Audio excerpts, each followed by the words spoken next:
उवच्चायाणं नमो लोये सर्वसाहुणं सर्वव्यापीकचिद्रूप स्वरूपाय परात्मने स्वोपलब्धि प्रसिद्धाय ज्ञानानंदात्मने नमः। आचार्य भगवान कुंकुन देव द्वारा रचित श्री प्रवचन सार ग्रंथाधिराज ઉપર આપણો સ્વાધ્યાય ચાલે છે। તેની અંદર જ્ઞાન ગે વિભાગ અધિકાર અને જ્ઞાન ગે વિભાગ અધિકારની અંદર 172 નંબરની ગાથા અને અલિંગ્રહણના બોલથી તે ગાથાઓ પ્રસિદ્ધ છે। અલિંગ્રહણના બોલની અંદર 20 બોલ આચાર્ય દેવે અહીંયા આગળ બતાવ્યા છે। અલિંગ્રહણના 20 બોલની અંદર આચાર્ય દેવ એ કહેવા માંગે છે કે અનાદિકાળથી આ આત્માને આત્માનો વાસ્તવિક પરિચય નથી, તો અહીંયા આગળ જો એ આત્માને સંસારી આત્માને જોવામાં આવે તો તેને સંયોગની અંદર શરીર પણ દેખાય છે, સંયોગની અંદર ઇન્દ્રિયો પણ જોવામાં આવે છે। અહીંયા આગળ સંયોગની અંદર તે ઇન્દ્રિય જ્ઞાન પણ જોવામાં આવે છે, તેને પણ સંયોગ જ કહેવાય। તેને સંયોગની અંદર કોઈ રીતે તેને અહીંયા આગળ પ્રાણ જોવામાં આવે છે, સંયોગની અંદર કોઈને કોઈ વેદ જોવામાં આવે છે, સંયોગની અંદર અનેક પ્રકારના બીજા પણ કર્મો પણ જોવામાં આવે છે। સંયોગમાં વ્યવહાર નહીંથી જોવામાં આવે તો પરદ્રવ્યનો તે ભોગતા પણ દેખાય છે। આવી રીતે તે બધાની મધ્યમાં રહેલો છે।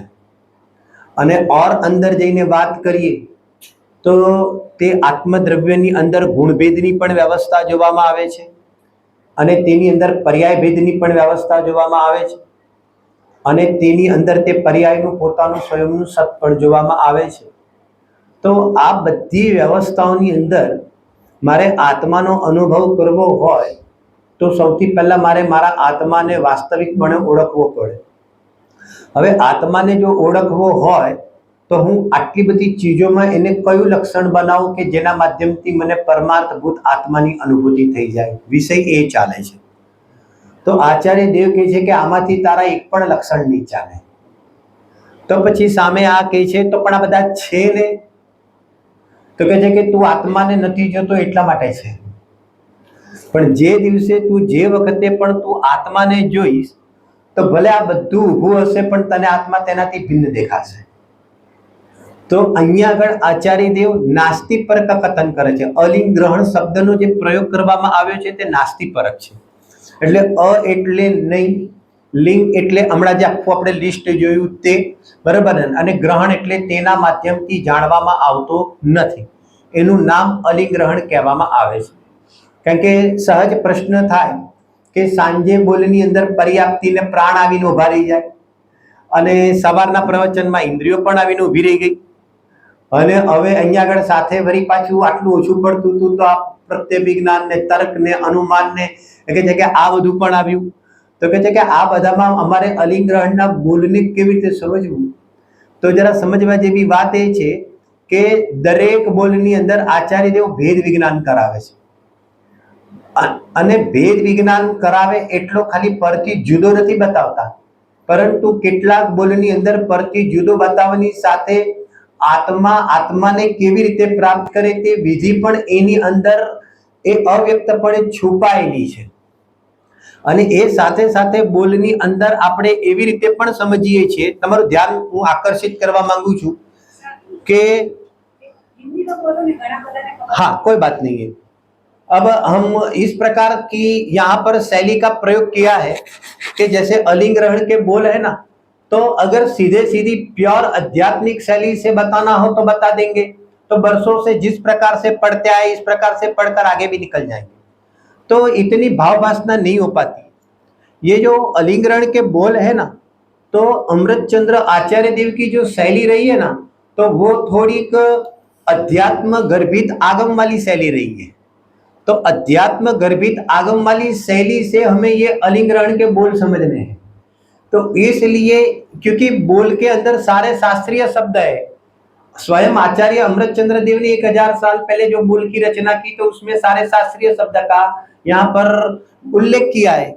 अब जब तक वो शब्द का हमें भाव भाषण नहीं होगा तो क्या कहना चाहते हैं, रूटीन ठीक है, आत्मा इससे जुदा है, तो ये तो सुनते ही है ना, बराबर, लेकिन उसकी जो फीलिंग्स आनी चाहिए, हमें जो गहराई में हमें उसका जो टच होना चाहिए ना, तो वो अमृतचंद्र आचार्य देव के विषय को आगम शैली से लेकर अध्यात्म शैली में जाएंगे।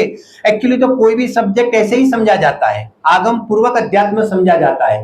तो इस प्रकार की शैली, हालांकि मूल में तो सीधे सीधा है, लेकिन एक भी चीज हम तो अमृतचंद्र आचार्य देव के वचन को लेकर ही चलते हैं ना। आप समझे कहने का मतलब? ये स्मृति प्रत्यभिज्ञान क्यों समझना पड़ा मालूम है आपको? अभी समझना क्या पड़ा, अभी तो समझ रहे हैं। तो क्यों समझ रहे हैं मालूम है? क्योंकि अनुमान शब्द का प्रयोग किया है।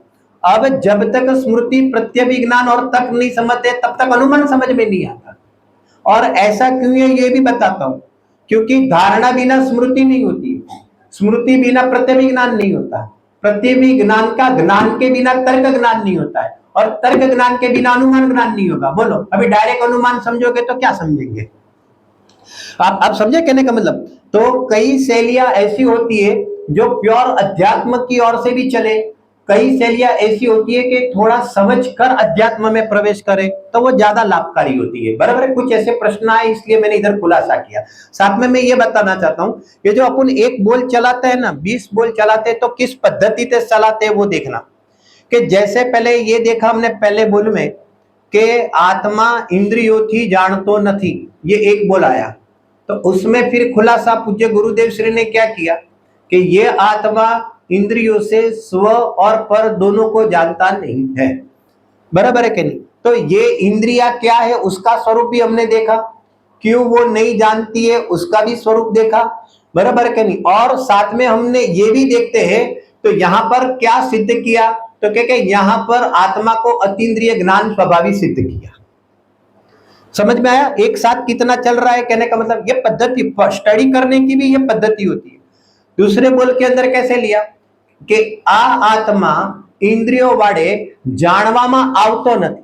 પહેલામાં કીધું કે જાણતો નથી અને બીજામાં કીધું કે જાણવામાં આવતો નથી। तो अब यहां पर आचार्य देव क्या करते हैं कि पहले बोल के अंदर अतीन्द्रिय ज्ञान स्वभावी आत्मा को सिद्ध किया, यहां पर प्रमेत्व स्वभावी आत्मा को सिद्ध किया। पॉइंट समझ में आया? दोनों में डिफरेंस पड़ा। तो ये साथ में क्या सिद्ध किया કે જાણવામાં આવતો નથી તું એવો આત્મા છે, બરોબર છે, પણ સાથે આત્મા છે તો આત્મા કેવા સ્વરૂપે રહેલો છે, તો इसकी अस्थि से भी बात हो जाती है। पॉइंट समझ में आया कि नहीं आया कहने का मतलब? तो ये दो तीन चीज एक साथ में चलती है, आप समझे? तो इस प्रकार से यहां पर अभी तीसरा नंबर का बोल क्या आया? अभी तो 3 दिन भी नहीं हुए पूरे। इंद्रिय प्रत्यक्ष पूर्वक अनुमान का विषय नहीं है। बराबर है क्या नहीं? तो इंद्रिय प्रत्यक्ष पूर्वक अनुमान का विषय नहीं है। तो अभी इंद्रिय प्रत्यक्ष, इंद्रिय के साथ प्रत्यक्ष शब्द जोड़ा और अनुमान शब्द आता है, तो फिर इंद्रिय प्रत्यक्ष मतलब क्या समझना, हर जगह पर समझना पड़ेगा कि नहीं आचार्य देव की शैली को।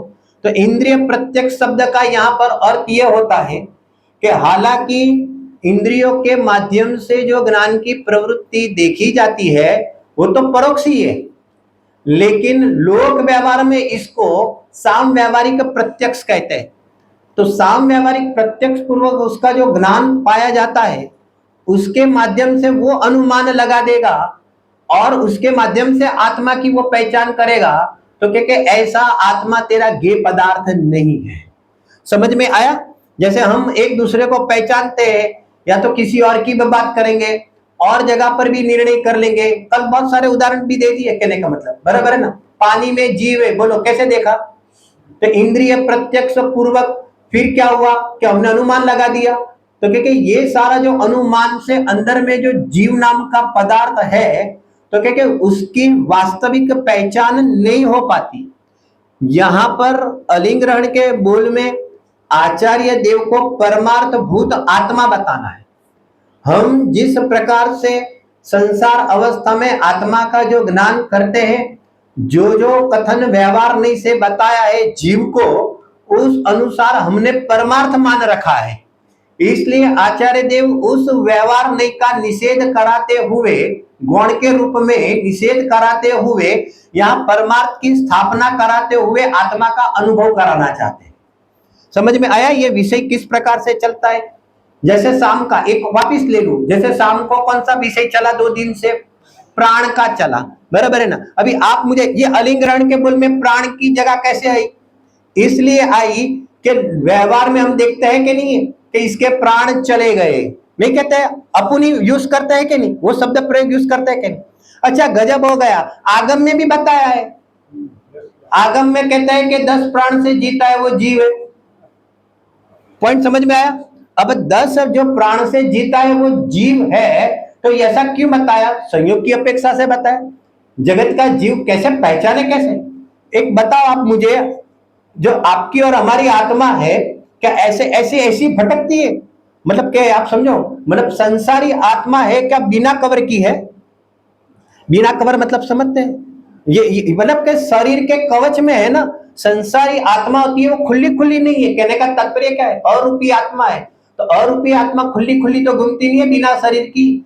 तो भाई उस आत्मा को पहचाने कैसे? अपनी भी तो दिक्कत है ना।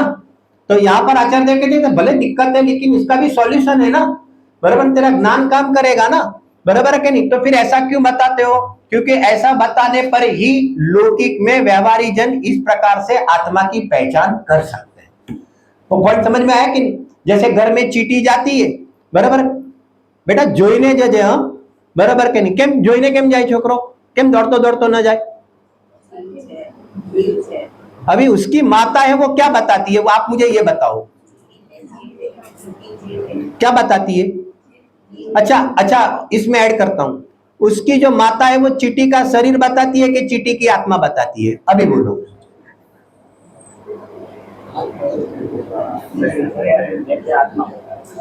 आप तो जवाब दो, मौन यहां पर रहना मना है।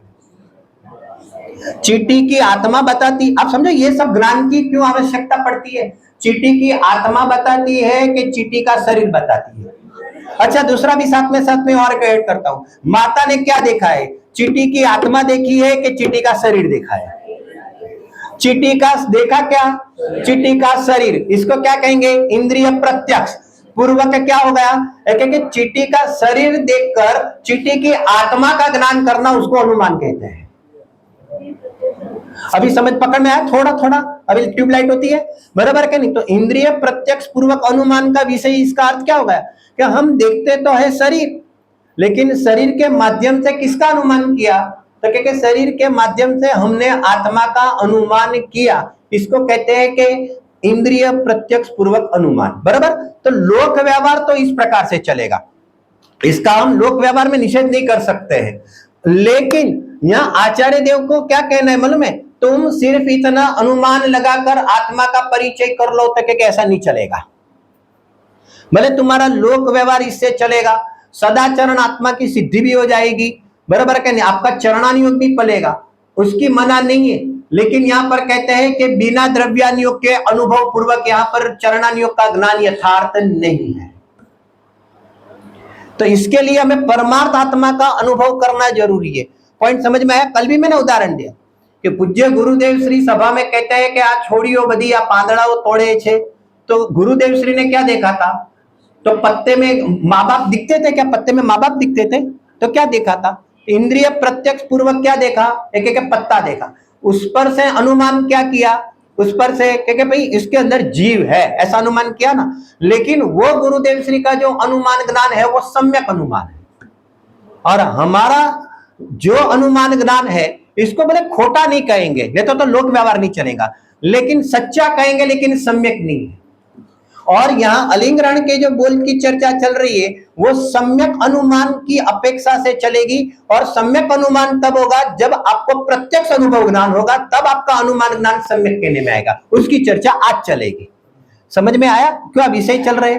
इसलिए शाम को थोड़ा ज्ञान प्रदान शैली हो जाए ना, इसलिए शाम को थोड़ा हल्का फुल्का भी हो जाए, पूरे दिन के थके हुए रहते थे। तो इस प्रकार का बोल तो अलिंग ग्रहण के ही चलते हैं, लेकिन अलिंग ग्रहण के थोड़े किस प्रकार के सिलेक्ट कर लेते हैं शाम के लिए, और सुबह के लिए सिलेक्ट कर देते हैं थोड़े अलग प्रकार के, बराबर? ऐसे आप लोगों के लिए ही मैंने, मेरे लिए नहीं सिलेक्ट किए कुछ, आप लोगों को थोड़ा सा सुबह शाम का विषय थोड़ा अलग अलग प्रकार का टेस्ट मिले इसलिए किया है। चलो चलते विषय में आ जाओ। अब चलते विषय के अंदर हमने ये देखा था, यहाँ पर बोर्ड पर देखना कि एक ज्ञान की प्रवृत्ति देखी जाती है। कल भी किसी लोगों को लग रहा होगा ये अलिंगरण के बोल में ये स्मृति प्रत्यभिज्ञान कैसे घुस गए। मैंने कोई नहीं घुसाया, अभी आज मैं बताऊंगा, मोक्ष मार्ग प्रकाशक के माध्यम से बताऊंगा आपको, बराबर। बाद में पहले ये समझ लो, फिर मैं बताता हूं आपको कि यहां पर जैसे कि हमने देखा कि कोई मति ज्ञान पूर्वक हमें पदार्थ का अवग्रह, ईहा, अवाय और धारणा होती है। उसके बाद अगर वो बात हमें याद रह जाती है तो यहां पर कहते हैं कि वो धारणा याद रह जाती है और याद आ जाती है ना, सामने उपयोग में याद आ जाता है, तो उस ज्ञान को हम कहते हैं स्मृति। स्मृति शब्द का दूसरा अर्थ होता है स्मरण, बराबर। तो यहां पर कहते हैं कि उस ज्ञान को हमने स्मरण कहा या तो स्मृति ज्ञान किया। और दूसरा नंबर का जो भेद है उसके अंदर ये बताया कि दूसरा नंबर का भेद कौन सा है, प्रत्यभिज्ञान। तो प्रत्यभिज्ञान किसको कहते हैं, स्मरण और प्रत्यक्ष का जोड़ रूप ज्ञान, उसको प्रत्यभिज्ञान कहने में आता है। वर्तमान में हमने कोई चीज देखी, वर्तमान में हमने प्रतिमा देखी और पूर्व में भी हमने वो प्रतिमा देखी थी, तो यहां पर क्या हो गया कि वर्तमान का तो हो गया प्रत्यक्ष और पुराना का वर्तमान में हो गया स्मरण। तो स्मरण और प्रत्यक्ष का जोड़ रूप ज्ञान, उसको क्या कहने में आता है, बराबर कहने, इसको यहां पर प्रत्यभिज्ञान कहने में आता है। अब आचार्य देव ने क्या किया, उस प्रत्यभिज्ञान का न्याय ग्रंथों के अंदर 4 प्रकार के भेद बताए। उसमें पहला नंबर का भेद है एकत्व प्रत्यभिज्ञान, दूसरा नंबर का भेद है सादृश्य प्रत्यभिज्ञान, तीसरा नंबर का भेद है विसादृश्य प्रत्यभिज्ञान और चौथा नंबर का भेद है प्रतियोगी प्रत्यभिज्ञान। अभी जरा समझना, पहले मैं लौकिक उदाहरण दूंगा, फिर इसको हम अपने आत्मा की अनुभूति के लिए या तो वस्तु स्वरूप को समझने के लिए ये हमें किस प्रकार से काम में आता है वो घटित करूंगा, बराबर। तो आपको पता चलेगा, निर्णय करेंगे ना हम, कहने का मतलब, तो निर्णय करने के पहले इस प्रकार का हम ज्ञान के अंदर उस पदार्थ संबंधी का हम सोचते हैं, चिंतन करते हैं, तो वो कैसे पक्का होगा, तो क्योंकि इन सब ज्ञानों के माध्यम से ये पक्का होगा, बराबर है। अभी चलो देखते हैं अपन एकत्व प्रत्यभिज्ञान में क्या किया उसने, कि एकत्व प्रत्यभिज्ञान के अंदर वो जो चीज उसने पहले देखी थी वही चीज को यहां पर स्मरण में लाकर देखा, तो उसको कहते हैं कि एकत्व प्रत्यभिज्ञान। जरा बराबर समझ में आया, बराबर। जैसे कल उदाहरण भी दिया था, उदाहरण उसका ही दिया था, एकत्व प्रत्यभिज्ञान का ही, ये बराबर कहें, यह वही जगह है जिसको हमने पहले देखा था, बराबर कहें। जैसे हो सकता है कि आप 5 साल पहले भी ये अलिंग्रहण के बोल 10 साल पहले भी पढ़े हो, लेकिन अभी बीच में क्या हो गया, थोड़ा ज्ञान धुंधला हो गया। अब धुंधला मतलब समझ गए, अभी पढ़े थे, कितने बोल चले याद नहीं, बोल में क्या चला वो भी याद नहीं, बराबर है कि नहीं। लेकिन याद नहीं मतलब क्या है कि वो पढ़े थे धारणा में, लेकिन अभी बीच में थोड़ा सा वो ट्यूबलाइट जबक जबक होती है ना, तो ऐसे जबक जबक हो गए बोल। अब क्या हो गए कि यहां पर वापिस चला 10 साल के बाद, तो अब जब वापिस चला के पहले बोल में ये बताया कि आत्मा इंद्रियों से जानता, हाँ यही बात वो है, ये वर्तमान में ये बात जो पहले हमने 10 साल पहले पढ़ी थी वही बात हम दोबारा पढ़ रहे हैं। तो ये आपका कौन सा ज्ञान हो गया, अरे कौन सा ज्ञान हो गया। पर ये बच्चे लोग पढ़ते हैं ना, बच्चे लोग जैसे कि क्लास मतलब पाठशाला में 7 तत्व का पढ़ा है ना आप लोगों ने, तो 7 तत्व भी पढ़ा है। अभी यहाँ पर मैं दोबारा 7 तत्व लूंगा तो आप क्या करोगे, मेरा प्रश्न यह है कि दोबारा 7 तत्व लिखूं यहाँ पर, जीव अजीव आश्रव बंध संवर निद्रा मोक्ष, तो आप क्या देखोगे, आपका ज्ञान कौन सा काम करेगा, एकत्व प्रत्यभिज्ञान करेगा। कैसे एकत्व प्रत्यभिज्ञान ज्ञान काम करेगा, यही पाठ है जो हमने पाठशाला में पढ़ा था, समझ में आया कहने का मतलब। तो ये क्या हो गया, जोड़ रूप ज्ञान को क्या है, तो क्योंकि इसको क्या कहते हैं, बराबर है नहीं। जैसे महावीर स्वामी का भी गया ना जन्म कल्याण, तो अपन जैसे कथा भी सुनते हैं, तो मारीची की बात आई, फिर मारीची के बाद आगे जाकर क्या करेंगे, फिर सिंह की बात आएगी, फिर आगे जाकर क्या करेंगे, अरे फिर महावीर की बात आएगी, बराबर है नहीं। तो क्या हो गया ये, बराबर है नहीं, यह सुनो यह वही जीव है, ये महावीर बराबर मारीची ही है, ये महावीर सिंह की पर्याय वाला ही जीव है, आप समझे क्या, यह वो ही है, इस प्रकार का ज्ञान करना उसको एकत्व प्रत्यभिज्ञान कहने में आता है। अरे समझ में आया कि नहीं आया? यह वो ही है, बराबर है कि नहीं? अभी इसको अध्यात्म में कैसे घटित करेंगे? इसको जानने से मुझे क्या फायदा हुआ, अभी आप बताओ। इसको जानने से मुझे यह फायदा हुआ, सुनो सुनो, बराबर ने, जीव की अनादि अनंत पने की सिद्धि सिद्ध हुई। आप जैन सिद्धांत प्रवेशिका जो सोनगढ़ से निकली थी ना, प्रश्नोत्तरी माला वाली व्हाइट कलर की, उसके अंदर आप है ना, आप द्रव्य की परिभाषा पढ़ना, उत्पाद व्यय और द्रव्य, और जब द्रव्य की परिभाषा वापिस पढ़ना, वापिस देखना, तो देखोगे तो उसके अंदर प्रत्यभिज्ञान शब्द का प्रयोग किया गया है। પ્રત્યભિજ્ઞાનના કારણભૂત દ્રવ્યની કોઈ એક નિત્ય અવસ્થાને દ્રવ્ય કહેવામાં આવે છે। तो ये प्रत्यभिज्ञान क्या कराता है? यह वही है, यह वही है, यह वही है। तो आपने क्या किया? अरे आपने क्या किया, बराबर के नहीं? तो आप आपकी आत्मा को जब सोचते हो, बराबर के नहीं, बराबर के नहीं? देखो कल कौन सा वार था? कल कौन सा वार था? शुक्रवार था। आज कौन सा वार है? शनिवार है। कल कौन सा वार है? रविवार, बराबर है। अच्छा मैं था, कल मैं कल था यहाँ पर, बराबर है कि नहीं? आज भी हूं, और नियम से आप लोग भले आगे पीछे हुए, मैं कल सुबह हूं, जरा समझना बराबर। तो यहाँ पर कहते हैं कि मैं मेरे ज्ञान के अंदर, अरे ये तो कितना कॉमन बात है, मैं मेरे ज्ञान में मेरी आत्मा की सत्ता का निर्णय कर सकता हूं कि नहीं? और न केवल अकेली सत्ता, लेकिन ये सत्ता, बराबर के नहीं, कि कल भी थी, ये सत्ता आज भी है, और ये सत्ता कल भी रहेगी। ये मैं निर्णय कौन से बलबूते पर करता हूं? अरे ये एकत्व प्रत्यभिज्ञान के बलबूते पर कर रहा हूं। इसमें मेरे, अगर मैं कल था तो मैं परसों भी था, अगर परसों था तो उसके पहले भी था, अगर इस प्रकार से था तो मैं यहां पर कहते हैं कि अनंत काल पहले भी था, बराबर के? यह मैं वो ही हूं जो मैं कल था, बराबर है कि नहीं? तो इस प्रकार का एकत्व प्रत्यभिज्ञान क्या कराता है? एकत्व प्रत्यभिज्ञान कायमी पने की सिद्धि कराता है। कैसे निर्णय करेंगे, बराबर के नहीं? मैं मोटा हो गया, मैं पतला हो गया, 10 साल पहले ऐसा था वैसा था, अरे था वो इंपॉर्टेंट है, आप कैसे था वो साइड पर रख दो, लेकिन आप थे ना। तो मुख्यता तो किसकी है? द्रव्य की है ना। तो समझे आप क्या कहना चाहते हैं? तो इसमें क्या सिद्ध हुआ? एकत्व प्रत्यभिज्ञान में क्या सिद्ध हुआ? देखिए एकत्व प्रत्यभिज्ञान के अंदर क्या हो गया, कहने का मतलब, बराबर, मैं इसके लिए ना लौकिक का साड़ी का उदाहरण हर बार में देता हूं। साड़ी का उदाहरण सरल पड़ता है। ये क्या होता है मन में, डायरेक्ट ये चलाते हैं विषय तो थोड़ा भारी भारी हो जाता है, लेकिन थोड़ा उदाहरण घरेलू दे देता है ना, तो ये तो सब आता है ऐसा लगेगा, बराबर है? जैसे आपके घर पे शादी होती है, तो आपके घर पे शादी होगी तो बोलो आप साड़ी खरीदी करने जाएंगे, शादी मैरिज, बराबर है? तो खरीदी करने के लिए जाएंगे कि नहीं जाएंगे? खरीदी करने जाएंगे। अभी क्या दुकान में जाएंगे, एक वाले दुकान पे गए, 5 साड़ी निकाल दी, 10 साड़ी निकाल दी, 15 निकाल दी, फिर है ना वो दुकान वाला आपका चेहरा देख लेता है कि ये बेन का इस बार मूड नहीं लगता है, क्योंकि वो बहुत मेहनत कराती है। ऐसा होता है कि नहीं भाई? बीजी बताओ ने, भाई बीजी बताओ ने, कोई नवी बताओ ने, बराबर के नहीं? एक काम करो बेन, તમે છે ને 22 તારીખે આવી જોજો અને સવારે જ આવી જોજો, નવો માલ આવવાનો છે, એમ કે નાખે।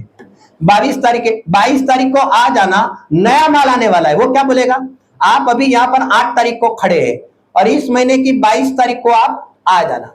अब आप क्या करते हैं कि 22 तारीख को वहां पर जाकर पहुंच गए सुबह सुबह जल्दी, बराबर के नहीं? अभी वो भाई ने भी आपको पहचान लिया, क्योंकि उसका भी तो प्रत्यभिज्ञान काम करेगा, स्मरण और प्रत्यक्ष ना जोड़ रूप ज्ञान उसका भी काम करेगा कि नहीं? ये मेनू वही आया। अभी क्या हो गया, तो उसने क्या कर दिया मन में, दूसरा लॉट निकाल कर, आप समझ गए कहने का मतलब? एक बताया, अभी 2-4 साड़ी मिक्स भी तो हो गई होगी जो आपको बताया होगा, बराबर के नहीं? वापिस वो साड़ी डाली, तो आपका भी ज्ञान स्ट्रॉन्ग काम करता था, एकत्व प्रत्यभिज्ञान, तो फटाक करके पकड़ लिया कि नहीं? आ तो एक छे, जरा पहला आया था त्यारे, होता है कि नहीं होता ऐसा? तो ये कौन सा ज्ञान है आपका? बराबर के नहीं? तो बाहर इतना चलता है तो इधर इतना क्यों नहीं चलता है? इधर क्यों नहीं चलता है? आ एज साड़ी છે, આ એજ ડ્રેસ છે, આ એજ શર્ટ છે, જે મેં પહેલા જોયો હતો, બરાબર ને? તો તું જોવા વાળો તે વખતે તું હતો કે નહીં? તો અત્યારે પણ તું જોવા વાળો છે કે નહીં? તો તું જેને જોવે છે તેની કાયમીપણાની સિદ્ધિ કરે છે, પણ જે જોનારો છે, જે જાણનારો છે, તેની कायमीपणाની सिद्धि तू કેમ नहीं कर सकता? कैसे अध्यात्म निकालेंगे हम? हर चीज में से हमें अध्यात्म, साड़ी देखते देखते अध्यात्म पता चल जावे। अध्यात्म के कोई अलग से ग्रंथ नहीं होते, अध्यात्म की कोई अलग से दुनिया नहीं होती है। जहां पर जो चीज है उसको अपनी नजर से, इस दृष्टिकोण से देखना, वो अध्यात्म है। आप समझे? आत्मा को मुख्य करते हुए देखना, उसको अध्यात्म कहते हैं। चाहे फिर द्वीप समुद्र भी देखो, चाहे कर्म देखो, कि चाहे समय सार की गाथा देखो, चाहे कोई भी दुनिया देखो, अध्यात्म बाहर से मत लाने की कोशिश करो, खुद स्वयं आध्यात्मिक बनो। और स्वयं आध्यात्मिक कब बनोगे? जब स्वयं को खड़ा करोगे अपने ज्ञान में, अपने चैतन्य स्वभावी आत्मा को खड़ा करोगे, अपने आप पूरी दुनिया इस प्रकार से दिखेगी, हर जगह पर दिखेगी। ठीक है, चलो आगे चलते हैं। बराबर है? अभी दूसरे नंबर का, क्योंकि समय भी जा रहा है ना मेरा, और मेरे पास विषय ज्यादा है अपने पास। चलो बीजो कयो भेद आव्यो? सादृश्य प्रत्यभिज्ञान। बराबर है कि नहीं? अभी सादृश्य प्रत्यभिज्ञान में क्या होता है कि देखो, अभी वो पूरा साड़ी पर चलेगा, बराबर? उदाहरण तो थोड़ा सरल पड़ जाएगा। अभी क्या होता है मालूम है कि जैसे एक दुकान पर आप गए, तो आप लोगों ने साड़ी देखी। अभी ऐसा तो कभी भी संभव नहीं है कि वही दुकान से ले ली, लेंगे जरूर, लेकिन घूम के लेंगे। बराबर है कि नहीं? कहने तब तुरंत ही तो नहीं लेंगे। अभी देख ली 25-50 साड़ियां इधर उधर करके, बराबर ने? आ साड़ी છે, સાઈડ ઉપર રાખો, આપણે શું કહીએ? આ બધી સાડી છે પણ સાઈડ ઉપર રાખો, હમણાં આવીએ છે, બેન નથી આવે ને, ભાભી નથી આવે ને, ફલાણું નથી કોલું ને। अब क्या होता है मालूम है? अभी अभी दूसरी दुकान पर भी जाते, तीसरी दुकान पर भी जाते। अभी दूसरी तीसरी दुकान पर भी जाएंगे ना, तो फिर वो भी साड़ी निकालेगा, बराबर ना? 2, 4, 5, और उसमें भी वापिस कौन सी आ गई? वही डिजाइन, वही कलर, वही साड़ी। बराबर है कि नहीं? कहने का मतलब इस प्रकार की ही साड़ी, तो वो वापिस आई के नहीं? बराबर के नहीं? પછી क्या हो गया? अंदर अंदर गुचुर पुचुर, बराबर है? अरे एना जेवी छे। ये कौन सा ज्ञान हो गया? सेम कलर छे, कोई फर्क नहीं, डिट्टो टू डिट्टो छे, बराबर है? एना जेवी ज छे, बराबर ने? बोलो ये कौन सा ज्ञान आपका काम कर रहा है? कैसे सादृश्य? सादृश्य मतलब, सादृश्य का अर्थ होता है समानता, बराबर? जो वर्तमान में आपने देखा, प्रत्यभिज्ञान किसको कहते हैं? स्मरण અને પ્રત્યક્ષના જોડ રૂપ જ્ઞાનને પ્રत्यभिज्ञान કહેવામાં આવે છે। तो अब आपने वर्तमान में प्रत्यक्ष क्या देखा? दूसरे दुकान वाले के वहां एक साड़ी देखी, उस समय स्मरण में क्या आया? पूर्व की साड़ी का स्मरण आया, और पूर्व की साड़ी का स्मरण आते हुए आपने ये ज्ञान किया कि ये जो साड़ी है वो साड़ी के समान है, इसमें और इसमें यहां पर कहते हैं कि कोई अंतर नहीं है, बराबर? तो इस प्रकार से पदार्थों में समानता का ज्ञान करना, याद करते हुए पदार्थों में समानता का ज्ञान करना, उसको सादृश्य प्रत्यभिज्ञान कहने में आता है, बराबर? कहने का मतलब जैसे देखना, अपने जो अपने मंदिर है ना, अपने मतलब अपने नहीं बोला जाता है, दिगंबर जैन मंदिरों में देख लेना, बराबर है कि नहीं? तो लगभग देखना, सौराष्ट्र के मंदिरों में जो भगवान की प्रतिमा होगी ना, तो वो उसका जो एक प्रतिमा का भी एक आकार होगा ना, घाट, तो समान दिखेगा। आप समझे कहने का मतलब? जैसे प्राचीन प्रतिमाओं की डिजाइन थोड़ी अलग आएगी, है सब वितरागी, मुझे यहाँ पर दूसरा कुछ कहना है, लेकिन आप देखोगे ना तो वो मंदिर का गभारा भी दिखेगा, फिर यहाँ पर समझो कि 3 प्रतिमाएं दिखेगी, तो मतलब कि एक ही प्रकार की डिजाइन वाली आपको हर जगह पर इस प्रकार का एक दर्शन मिलेगा, बराबर के नहीं? समानता का एहसास होता है। क्या होता है? एक समानता का एहसास यहाँ पर होता है। एक सामान्य रूप से, स्थूल रूप से मैंने उदाहरण दिया, अभी जरा सुनना। ये सादृश्य प्रत्यभिज्ञान क्या कराता है? तो सादृश्य प्रत्यभिज्ञान समानता का ज्ञान कराता है। ये लौकिक में भी इस प्रकार की समान, ये इसके जैसा ही है, ये उसके जैसा ही है, इस प्रकार से समानता का ज्ञान कराया। अध्यात्म में कैसे घटित करोगे? अपन आगम भी समझते हैं, लौकिक उदाहरण भी समझते हैं, फिर इसको अध्यात्म में घटित करते हैं, और ये जो सारे उदाहरण है ना, वो फिर इसके वायर सारे के सारे अनुभव की ओर लेके जाएगा, वो भी घटित करेंगे। लेकिन पहले ये समझे, बाद में वो समझे, बराबर है कि नहीं? सुनो, अब प्रवचन सार वापिस खोलो, और प्रवचन सार के अंदर ज्ञेय तत्व प्रज्ञापन में वापिस जाओ। आप ज्ञेय तत्व प्रज्ञापन के अंदर यहाँ पर द्रव्य सामान्य अधिकार में वापिस जाओ, और द्रव्य सामान्य अधिकार के अंदर यहां पर कितने द्रव्यों की बात करेंगे? जाति अपेक्षा से। जाति अपेक्षा से कितने द्रव्यों की बात करेंगे? 6 द्रव्य की बात करेंगे। यहां पर रखो जीव, पुद्गल, धर्मास्तिकाय, अधर्मास्तिकाय, आकाश और काल। बराबर। अभी आचार्य अमृतचंद्र आचार्य देव क्या कहते हैं कि ये जो द्रव्य है ना, द्रव्य का अर्थ नॉट ओनली जीव द्रव्य, द्रव्य सामान्य अधिकार में, लेकिन द्रव्य मतलब 6 द्रव्य।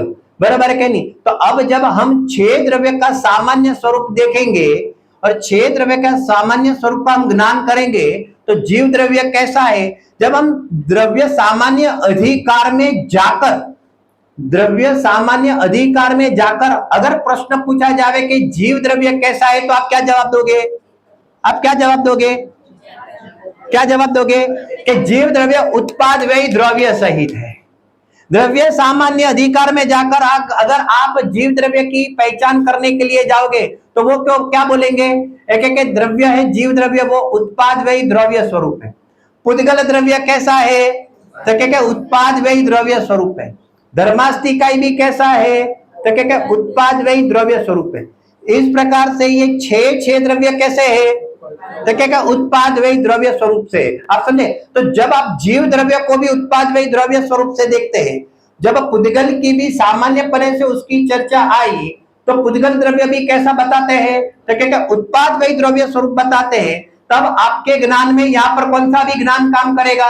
बराबर क्या नहीं? सुनो सुनो सुनो, यहां पर आपने पहले तो पुद्गल द्रव्य का जब सुना तो आपका अग्र यह अवाई धारणा हो गया, और उसके बाद आप स्मृति में आए तो स्मृति में किसको लिया? तो स्मृति में लिया जीव द्रव्य को लिया, और जीव द्रव्य को लिया और यहां पर पुद्गल द्रव्य का सुना तो ये स्मरण और प्रत्यक्ष किया, और आपकी फाइल गई सादृश्य प्रत्यभिज्ञान में, और वहां पर निर्णय किया कि जीव द्रव्य भी उत्पाद व्यय स्वरूप द्रव्य स्वरूप है और पुद्गल द्रव्य भी उत्पाद व्यय द्रव्य स्वरूप है। जीव द्रव्य और पुद्गल द्रव्य दोनों में कॉमन पना क्या है? उत्पाद व्यय द्रव्य स्वरूप है। ये भी अपनी सत्ता से परिपूर्ण है, ये भी अपनी सत्ता से परिपूर्ण है।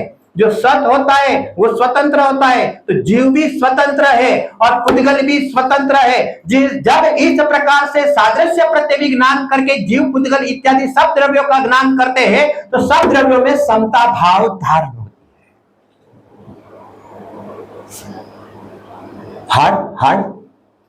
हार्ड समझ में आया क्या कहना चाहते हैं? कैसे पुद्गल से राग टूटेगा? बोलो। अरे मैं तो कहता हूं कैसे जीव का भी राग टूटेगा। देखो ये थोड़ा गहरा है।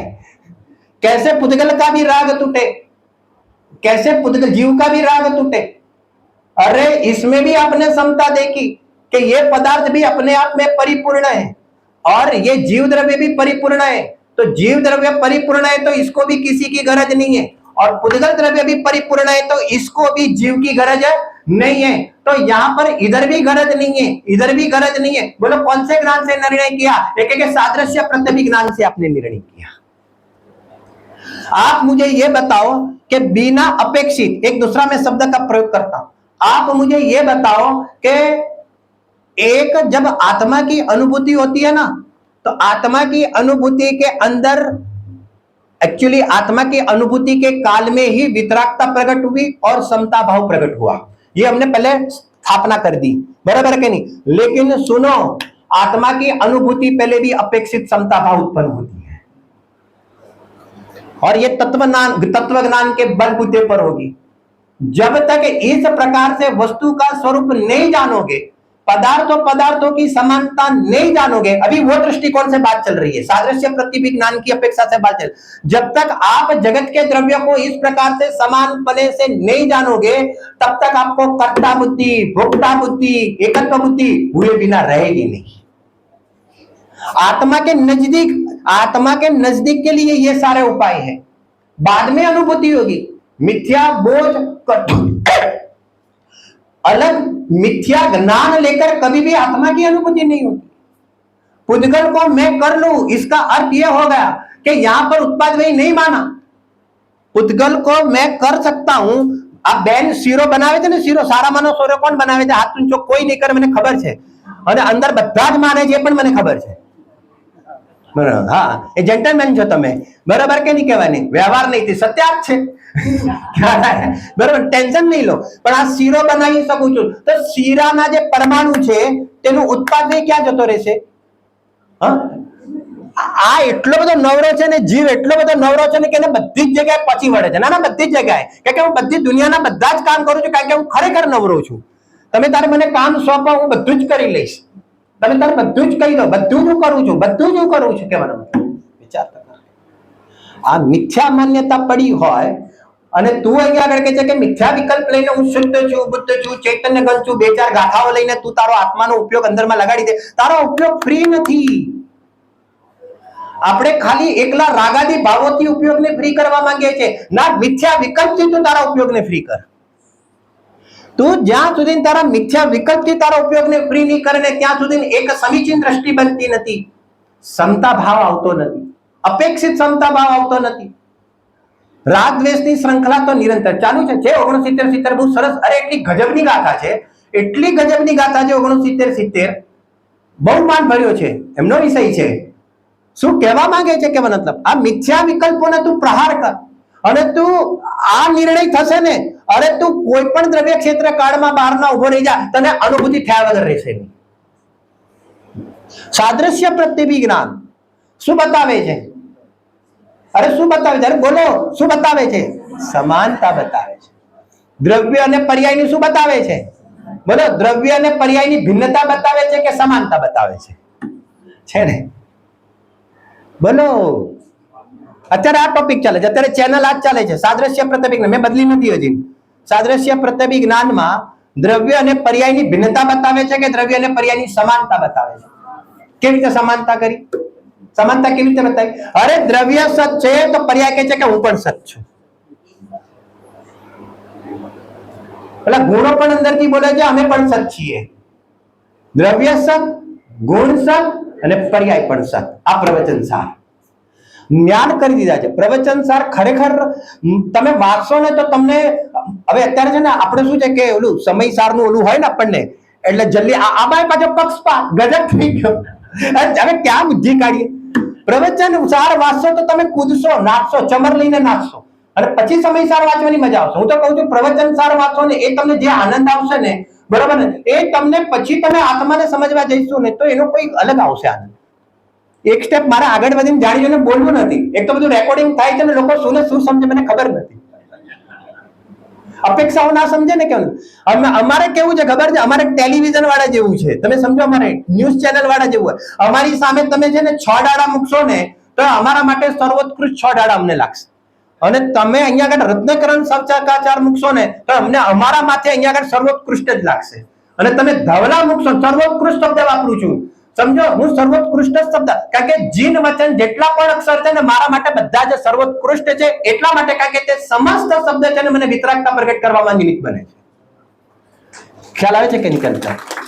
આવી રીતે જોવાની છે. જીનવાણીને પણ આવી રીતે જોવાની છે. 85 કઈ હજી તો સમયસારની અંદર બોલો કઈ ગાથા તમારી વાલી ગાથા કઈ મને કહો.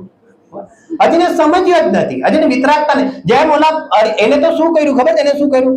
જેમ અહીંયા આગળ જેને કહેવાય કે આ મહાવીરની પ્રતિમા, આ નેમિનાથની પ્રતિમા અને પછી પારસનાથની આવે એટલે ઓર જોરદાર ભક્તિ ચાલુ થઈ જાય, અને મહાવીર સ્વામી આવે એટલે વળી પાછા ચમર આવી જાય, અને શીતલનાથ તો બિચારા સુકાઈ જ જાય.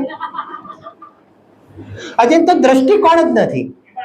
કારણ કે તે બધાની અંદર શું જોવે? વિતરાગતા જોવાની છે ને. વિતરાગે એ સમસ્ત જીવોએ કર્યું શું? અરે એ બધા સમસ્ત જીવોએ એ જોયું કે દ્રવ્ય કેવું છે કે ઉત્પાદ વ્યય દ્રવ્ય સ્વરૂપે છે. આને શું કહેવાય? આને કહેવાય સાદ્રશ્ય પ્રત્યવિજ્ઞાન. ખ્યાલ આવે છે કે નહીં? આમાં શું સિદ્ધ કર્યું? સમાનતા સિદ્ધ કરી, સમતા ભાવ પ્રગટ થાય છે. બરાબર, ચલો આગળ. કયો નંબર છે હવે? શું કહો છો ભાઈ? મિથ્યા વિકલ્પ અભિપ્રાય શું? બરાબર, એ શું કહેવાય? હું પરનો કરતા છું, હું પૂતગલનો કરતા છું, હું અન્ય જીવોનો કરતા છું. તો કે છે કે આવી ટાઈપના વિકલ્પો પડ્યા હોય ને તો મિથ્યા વિકલ્પ કીધા.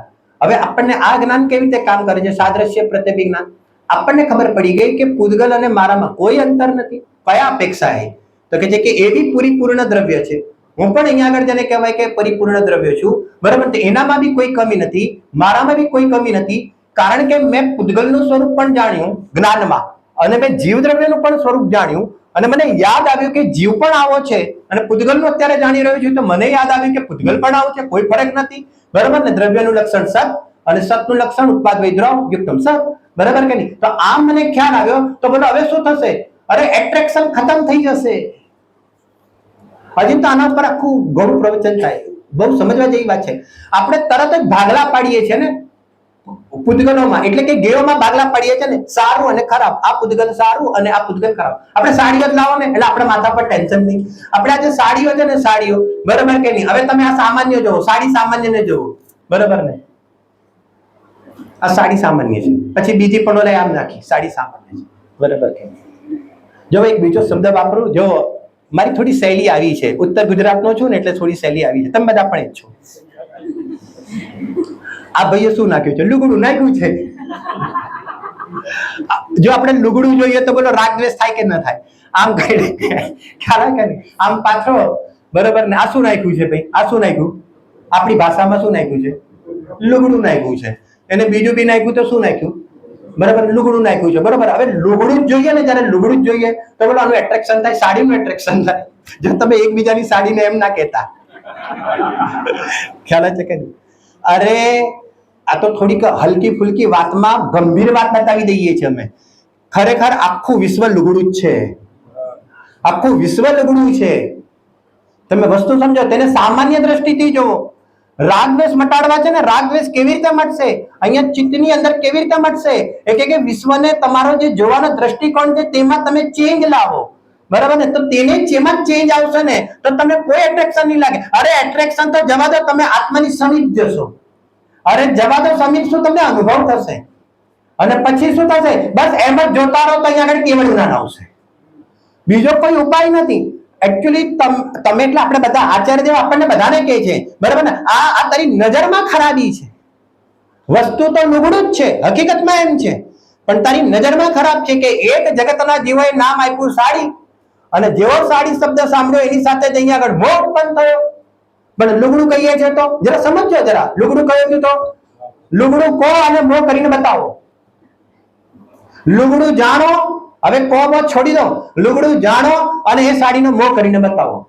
નહીં થાય, નહીં થાય. એ લુગડું ક્યાંથી આવ્યું? એ શબ્દ લુગડું ક્યાંથી આવ્યું? અરે તમારા સમ્યક જ્ઞાનમાંથી લુગડું આવ્યું. અને સાડી શબ્દ ક્યાંથી આવ્યો? તમારા મોહમાંથી સાડી શબ્દ ઉભો થયો. કેવી રીતે જોશો તમે? આ એપલ મારી પાસે નથી ભાઈ, મારી પાસે તો સેમસંગ છે. એપલ કોની પાસે છે? કોઈની હિંમત છે તો બતાવે. હવે કોઈ બતાવતા નહીં ને તો પાછું એના પર અલગ આખું થશે. કેવી રીતે મોહ તોડશો? વાત તો મોહ તોડવાની વાત ચાલે છે ને. નામ આપી દીધું એપલ અને અહીંયા આગળ આપી દીધું સેમસંગ. મારા જ્ઞાનમાં શું કરી નાખ્યું? બરાબર કે નહીં? રાગદ્વેષ ઉભા કરી નાખ્યા, બીજું કશું જ નથી કર્યું. પણ આ બી એક વસ્તુ છે, ઓલી પણ એક વસ્તુ છે. પતી ગયા. કેટલું ઈઝી છે ખરેખર. અનુભવ કરવો કેટલો બધો ઈઝી છે, કલ્પના કરો તમે. પરંતુ આ પોતે મોહથી કેવી રીતે જોઈ રહ્યો છે? દુનિયાના નામકરણ કરી નાખ્યા, ત્યાં આગળ આ જીવ છેતરાઈ ગયો. ખ્યાલ આવે છે કે? ચલો, વિસાદ્રશ્ય પ્રત્યભિજ્ઞાન. વિસાદ્રશ્ય પ્રત્યભિજ્ઞાનમાં શું કહેવા માંગે છે? કે તમે વર્તમાનની અંદર કોઈ પદાર્થ જોવો છો અને વળી પાછું ઓલું સ્મરણમાં આવ્યું તમે જે જૂનું જોયું હતું. તો હવે અહીંયા આગળ તમે શું જ્ઞાનની અંદર નક્કી કરો છો? કે આ પદાર્થ ઓલા પદાર્થથી જુદો છે. એને શું કહેવાય? સાદ્રશ્યતામાં સમાનતા જોઈ અને વિસાદ્રશ્યતામાં અસમાનતા જોઈ, બરાબર કે નહીં? વળી પાછી સાડી, બરાબર કે નહીં? હવે શું થઈ ગયું? કે વળી પાછી ત્રીજી દુકાનમાં ગયા અને ત્રીજી દુકાનમાં બધી સાડીઓ મૂકી, અને સાડી મૂકતાની સાથે શું થયું અહીંયા આગળ? કે આ સાડી કેવી છે? તો કે છે કે ના, આ સાડી એનાથી કે જુદી છે. ના ઓલો કલર હતો ને આ કલર હતો. એ કલર થી આ કલર કેવો છે? અરે એ કલર થી આ કલર કેવો છે? કે જુદો છે. આવું જે જુદાપણાનું જે જ્ઞાન કર્યું તેને વિસાદ્રશ્ય પ્રત્યભિજ્ઞાન કહેવામાં આવે છે. બરાબર? જો હવે કેવી રીતે કરશો નિર્ણય? જો બાકીના લૌકિક ઉદાહરણ છે ને તમે લખો, તમારા ઘરે જઈને બુકમાં લખો, પોતાની જાતે જ્ઞાન બનાવો. આ જ્ઞાન ઉભું કરો ને એની સામે 10 ઉદાહરણ તમે લૌકિક ના લખો, એના પછી 10 ઉદાહરણ તમે ધર્મ માર્ગ ના લખો, અને તમે પછી પોતાના જ્ઞાનને આવી રીતે કેળવણી કરો. અને પછી બસ વન ટાઈમ સ્ટડી હોય, હંમેશા લાઈફમાં વન ટાઈમ સ્ટડી હોય. પછી બસ પછી કેવું નહીં પડે, ઓટોમેટિકલી એપ્લાય થતું જશે. ઓટોમેટિકલી તમે એવી રીતે તમારી નજર જ બનતી જશે. કેવી રીતે નજર બનતી? તમે જમવા જશો કે નહીં, તો હવે એક માની લો કે રોટલી કેવી આવે, તો કે ફર્સ્ટ ક્લાસ ફુલકા બનેલી, ફુલકી એટલે ફૂલેલી, બરાબર, અને બીજી રોટલી કેવી આવેલી, દબાયેલી બાપડી, બરાબર કે નહીં? તો ફટાક કરતા હવે તમારું જ્ઞાન કયું કામ કરશે? આ રોટલી ઓલી રોટલીથી, આ રોટલી ઓલી રોટલીથી કેવી છે? જુદી છે. કેમ? કારણ કે આ તો ફૂલેલી હતી અને ઓલી દબાયેલી હતી. તો હવે કેવું નહીં પડે, તમે રસોડામાં જશો તો ફટાફટ ફટાફટ ફટા એકચ્યુઅલી કરો જ છો, પણ ખબર નથી કે આ વિસાદ્રશ્ય પ્રત્યભિજ્ઞાન કહેવાય. અને અગત્યની વાત છે કે ધર્મ માર્ગમાં ખરેખર નથી કરતા, નહીં તો સમ્યક દર્શન થઈ જાય છે કે નહીં? કહેવાનો મતલબ, મીઠું લાવ્યા હોય મીઠું, તો સમજો કે આપણું ટાટા નમક આવે અને સિંધા લૂણ આવે, તો ટાટા નમક અને સિંધા લૂણ ફટાક કરતા ખબર પડે કે નહીં? અરે વાડકીમાં મૂક્યું ને ખબર પડે. ભાઈ તમે ગઈકાલે તો ઓલી લાવ્યા હતા, કયું? ઓલી જે હતી ને વાડકીમાં ઓલું મીઠું હતું, ટાટા નમક ખબર પડે કે ના પડે? ચાખ્યા વગેરે ખબર પડે કે ના પડે? અને સિંધા લૂણ ચાખ્યા વગેરે ખબર પડી કે નહીં? તો ફટાક કરતા ખબર પડી ગઈ કે આ મીઠું થી જુદું છે, બરાબર ને? કયા બેઝ ઉપર ખબર પડી? કયા બેઝ ઉપર ખબર પડી? અરે તેના લક્ષણ પરથી ખબર પડી. વિસાદ્રશ્ય પ્રત્યભિજ્ઞાન શું થયું? જાણવાથી ફાયદો શું થયો? મને જાણવાથી ફાયદો શું થયું? અરે ભેદ વિજ્ઞાનની સિદ્ધિ થઈ. ફરીથી પાછા પાથરી દો, 6 દ્રવ્યને જ મૂકો. 6 દ્રવ્યને પહેલા ક્યાં મૂક્યા હતા? દ્રવ્ય સામાન્ય અધિકારમાં. ત્યાં આગળ કયું જ્ઞાન કર્યું હતું? સાદ્રશ્ય પ્રત્યભિજ્ઞાન કર્યું હતું. તેના માધ્યમથી આપણને શું ઉત્પન્ન થયું હતું? સમતા ભાવ ઉત્પન્ન થયો હતો. અપેક્ષિત સમતા ભાવ, અનુભવ પહેલાનો અપેક્ષિત સમતા ભાવ આવ્યો. બધા દ્રવ્ય સમાન છે, કોના પ્રત્યે હું રાગ દ્વેષ કરું, બરાબર ને? કોનો કરતા થાવ, કોનો ભોગતા થાવ, બધું ઓટોમેટિકલી બુદ્ધિ અહીંયા આગળ આવી ગઈ. હવે આચાર્યદેવ સાથે સાથે શું ભણાવે છે? અહીંયા આગળ દ્રવ્ય વિશેષ અધિકાર.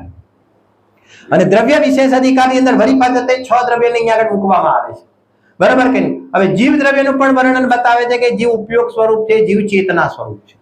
અને પૂતગલ દ્રવ્યને પણ મૂકવામાં આવે છે કે પૂતગલ કેવું છે? કે સ્પર્શ રસ ગંધ વર્ણ વાળું છે. જ્યારે તમે પૂતગલ દ્રવ્યનું વર્ણન સાંભળો છો, હવે જરા બરાબર સાંભળજો, જ્યારે તમે પૂતગલ દ્રવ્યનું વર્ણન સાંભળ્યું અને તમને તમારા જ્ઞાનની અંદર જીવ દ્રવ્યનું વર્ણન તમે સાંભળેલું યાદ રહ્યું, તો એ તમને વાત યાદ આવી, એને કહેવાય સ્મરણ. અને પ્રત્યક્ષમાં સામવ્યાવહારિક પ્રત્યક્ષ જ્ઞાનમાં તમે પૂતગલનું વર્ણન સાંભળો છો, અને આ બંનેને સાંભળીને તમે તમારા જ્ઞાનની અંદર શું નક્કી કર્યું? જુદાઈ નક્કી કરી. કેવી રીતે જુદાઈ નક્કી કરી? બરાબર કે આ જે પૂતગલ દ્રવ્ય છે તે આ જીવ દ્રવ્યથી કેવું છે? જીવ દ્રવ્યથી કેવું છે? કે જુદું છે. આવું જે જ્ઞાન કર્યું તે જ્ઞાનને શું કહેવામાં આવે છે? વિસાદ્રશ્ય પ્રત્યભિજ્ઞાન કહેવામાં આવે છે. ખ્યાલ આવે છે શું કહેવા માંગે છે? આમાં સિદ્ધિ શું થઈ? અરે આમાં ભેદ વિજ્ઞાનની સિદ્ધિ. ફરીથી પાછું દ્રવ્ય મૂક્યું, બધા એના જ લાવો, ફરીથી પાછા એના જ લાવો. દ્રવ્ય પણ મૂક્યો, દ્રવ્યાંશ, દ્રવ્ય એટલે દ્રવ્યાંશ, અને અહીંયા આગળ પર્યાય પણ મૂકી, બરાબર? તો પહેલા અહીંયા આગળ સાદ્રશ્ય પ્રત્યભિજ્ઞાનમાં શું કામ કર્યું હતું? કે બંનેમાં શું છે? અરે બંનેમાં શું છે? કે સમાનતા છે. કઈ અપેક્ષાએ સમાનતા છે? અરે દ્રવ્ય પણ સત છે, તો એક સમયની પર્યાય પણ શું છે? સત છે. અરે રાગની પર્યાય તો પણ, અરે નિગોદની હીણી અવસ્થા હોય તો પણ કે સત છે, બરાબર? કહેવાનો મતલબ આ સત અને આ સત, તો આ બંનેની અંદર અપેક્ષાએ સમાનતા છે. ફરીથી પાછા વિસાદ્રશ્ય પ્રત્યભિજ્ઞાન શું કામ કરશે? કે આ દ્રવ્ય મૂકો અને હવે આ પર્યાય મૂકો, બરાબર કે નહીં? હવે દ્રવ્ય અને પર્યાય શું છે? એ બંનેમાં સમાનતા છે કે અસમાનતા છે?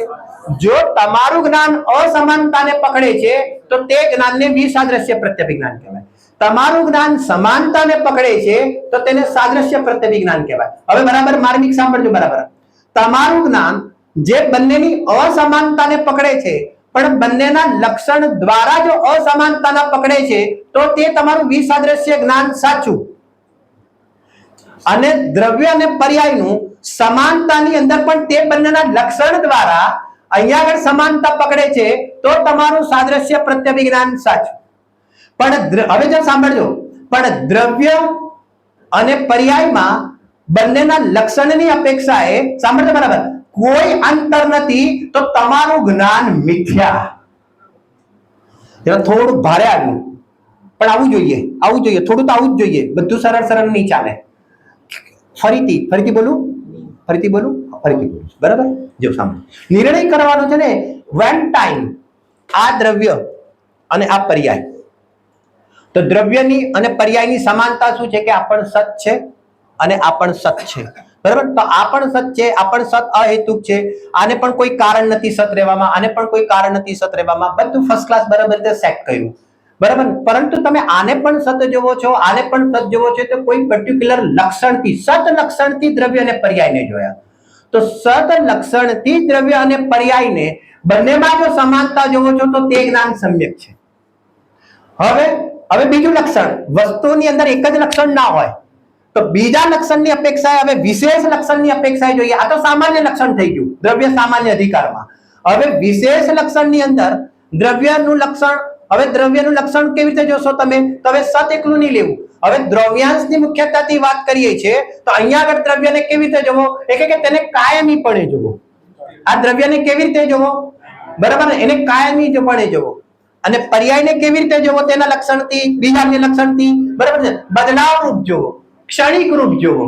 તો તેના વિશેષ લક્ષણ, દ્રવ્યનું કોઈ એક વિશેષ લક્ષણ જોયું અને પર્યાયનું પણ કોઈ એક વિશેષ લક્ષણ જોયું અને બંનેના લક્ષણના માધ્યમથી તમે અહીંયા આગળ જેને કહેવાય કે જે જ્ઞાન કરો છો તેને વિસાદ્રશ્ય પ્રત્યભિજ્ઞાન કહેવાય અને એ વિસાદ્રશ્ય પ્રત્યભિજ્ઞાન તમારું સમ્યક જ્ઞાન કહેવાય. સમ્યક એટલે સાચું, એમ સમજજો. અત્યારે પોઈન્ટ પકડાય છે શું કહેવા માંગે છે? હવે બરાબર સાંભળજો. આપણી ભૂલ શું થાય છે? હવે આપણે અહીંયા પહેલા ભૂલ પકડીએ, બરાબર કે નહીં કહેવાનો મતલબ, અને પછી આપણા જ્ઞાનમાં ગડબડી છે કે નહીં, આ બધા આપણા સમ્યક છે કે નહીં, જરા એ પણ જોઈએ, બરાબર કે નહીં? બોલો, આ આત્મા દ્રવ્ય કેવી રીતે છે? એક કાયમી પડે છે. હું પોતે કેવી રીતે અનુભવ કરું છું? હું પોતે કેવી રીતે અનુભવ કરું છું? આખા દ્રવ્યનો હું કેવી રીતે અનુભવ કરું છું? શબ્દ મેં થોડા નાખી દીધા, આખા, બરાબર ને? આખા દ્રવ્યને હું કેવી રીતે જોઉં છું? હું આખા દ્રવ્યને હું ક્ષણભંગુર જોઉં છું, તો તે મારું જ્ઞાન બધું મિથ્યા છે. ક્ષણભંગુરતાનું જ્ઞાન મિથ્યા નથી. આખી વસ્તુને સર્વથા ક્ષણભંગુર રૂપ જોઉં છું, તો તે મારું જ્ઞાન કયું થઈ ગયું? તો કે છે કે તે મારું જ્ઞાન મિથ્યા થઈ ગયું. તો તેને સાદ્રશ્ય પ્રત્યભિજ્ઞાન પણ સાચું નથી અને તેને વિસાદ્રશ્ય જ્ઞાન પણ સાચું નથી. તેનું જ્ઞાન પ્રમાણ નથી.